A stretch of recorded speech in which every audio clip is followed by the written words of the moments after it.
I'm going back to the people that I love, to live my life to the fullest as I always have, and I look forward to a new path ahead.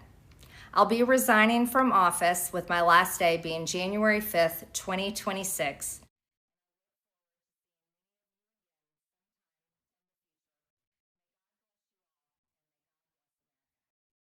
I refuse to be a battered wife, hoping it all goes away and gets better. If I am cast aside by the president and the MAGA political machine and replaced by neocons, big pharma, big tech, military-industrial war complex, foreign leaders, and the elite donor class that can never ever relate to real Americans, then many common Americans have been cast aside and replaced as well. There is no plan to save the world. My voting record has been solidly with my party and the president. Loyalty should be a two-way street, and we should be able to vote our conscience and represent our district's interests because our job title is literally representative. America first should mean America first and only Americans first, with no other foreign country ever being attached to America first in our halls of government. Standing up for American women who were raped at 14 years old, trafficked and used by rich, powerful men should not result in me being called a traitor and threatened by the President of the United States, whom I fought for.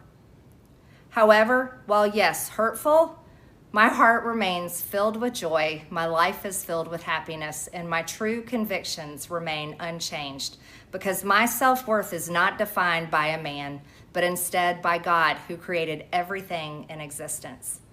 You see, I have never valued power, titles, or attention in spite of all the wrong assumptions about me. I do not cling to those things because they are meaningless and empty traps that hold too many people in Washington. I believe in term limits and do not think Congress should be a lifelong career or an assisted living facility.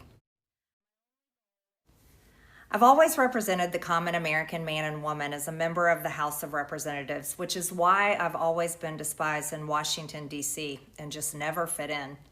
Americans are used by the political industrial complex of both political parties, election cycle after election cycle, in order to elect whichever side can convince Americans to hate the other side more.